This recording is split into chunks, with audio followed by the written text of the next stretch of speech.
আপনি প্রশাসনিক মাধ্যমে আর একটা খোঁচা দিবেন, আমি ওর একটা করে হাত পা ভাঙাবো।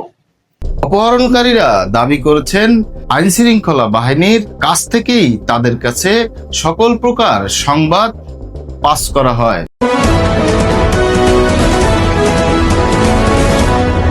শুভ সাহা গত ৩ ফেব্রুয়ারি খুলনার ৬ নং ঘাট থেকে অপহরণের শিকার হয়। সংবাদটি আমরা গতকালকে প্রচার করেছি। তবে এখনো পর্যন্ত কিন্তু শুভ সাহার কোনো সন্ধান করতে পারেনি আইন শৃঙ্খলা রক্ষাকারী বাহিনী। খুলনার আইন শৃঙ্খলা পরিস্থিতি নিয়ে সাধারণ মানুষের মধ্যে রয়েছে বিস্তর অভিযোগ।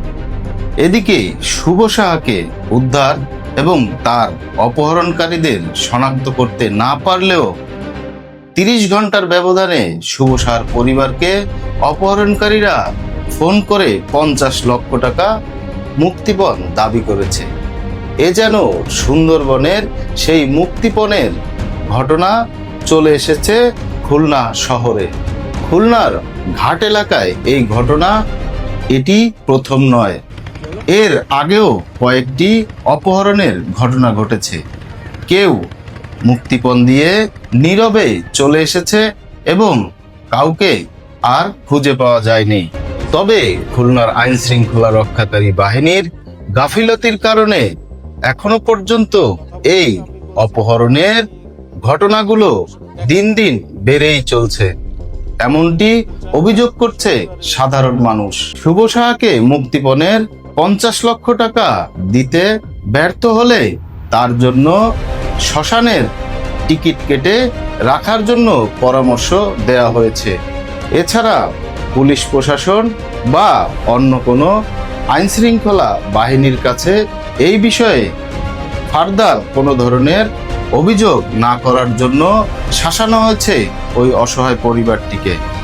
অপহরণকারীরা সেই শুভ সাহার পরিবারকে মুক্তিপণ চেয়ে যে ফোন করেছিল সেই ভিডিও ফুটেজ খুলনা প্রতিদিনের হাতে এসে পৌঁছেছে। আমি থানা থেকে সবকিছুই পাচ্ছি। আপনি জিডি নিছে, আপনার মামলা নিছে, প্রশাসনিক মাধ্যমে চেষ্টা করেন। আপনি সমস্যা না, আপনি আরো ৩ দিন টাইম, একদিন গেছে আর ২ দিন আছে, আপনি আর একদিন প্রশাসনিক মাধ্যমে চেষ্টা করে দেখবেন। আপনি আর একটা নাড়াছাড়া দিবেন প্রশাসনিক ভাবে, থানায় হোক, আপনি যেখানেই যান না কেন, আপনার টাকা আমি সবই পাবো। একটা ফুলের টক্কাও পড়বে না। আমার টাকা পাইলে ওকে কেউ কিছু বলবে না, সম্মানে আপনার কাছে চলে যাবে। কোন সময় চলে আপনি নিজেও জানবেন না। আপনি দিবেন, গেটের তালাটা খুলে রাখবেন। দিবেন না, আপনার যে মন্দির না কিসে ওইখানে খবর দিয়ে রাখবেন। ৩ দিন টাইম আপনার, একদিন চলে গেছে, ২ দিন আছে। আপনি প্রশাসনিক মাধ্যমে আর একটা খোঁচা দিবেন, আমি ওর একটা করে হাত পা ভাঙাবো। আচ্ছা ভাইয়া, ঠিক আছে। আপনি খোঁচা দিলে আমি টের পাবো, আপনি খোঁচা দিলে আমি টের পাবো। আচ্ছা ভাইয়া, ঠিক আছে।